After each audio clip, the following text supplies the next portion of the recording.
ایک امیر اور غریب شخص کے درمیان فرق صرف یہ ہے کہ وہ اپنا وقت کس طرح استعمال کرتے ہیں۔ ہر طرف سونا پڑا ہے، زیادہ تر لوگ ٹرینڈ نہ ہونے کی وجہ سے اسے دیکھ نہیں پاتے۔ کبھی نہ کہو کہ یہ کام نہیں ہو سکتا، یہ غریب آدمی کی باتیں ہیں، پوچھو کس طرح کرنا ہے۔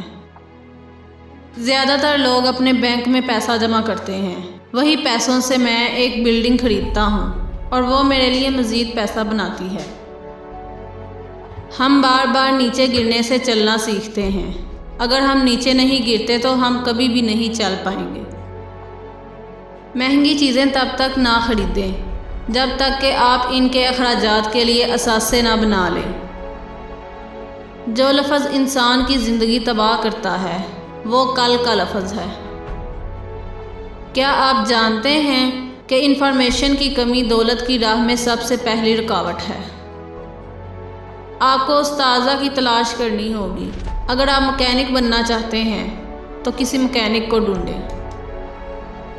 اگر آپ وہ کام نہیں کر رہے جسے آپ پسند کرتے ہیں تو پھر آج ہی شروع کریں، چاہے پارٹ ٹائم ہی کیوں نہ ہو۔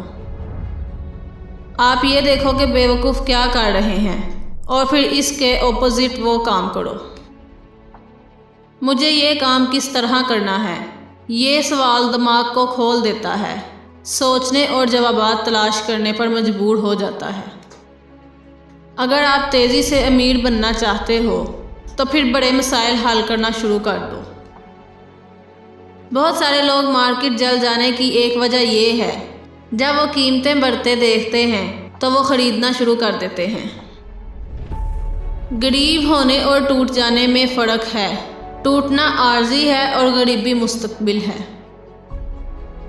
جس وقت آپ کا دماغ آپ کو چھوڑنے کو کہتا ہے تو آپ کو اپنے نیگیٹو خیالات کو نظر انداز کرنا چاہیے اور آگے بڑھو۔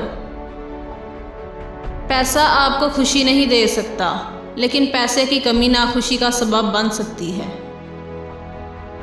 لوگ اپنی دولت بڑھانے کے لیے ایک کام جو کر سکتے ہیں وہ ہے پارٹ ٹائم کاروبار شروع کرنا۔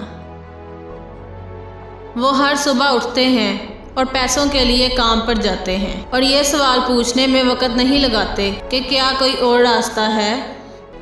جس چیز کے بارے میں آپ نہیں جانتے اس میں کبھی انویسٹ نہ کریں، پہلے سیکھیں پھر انویسٹ کریں۔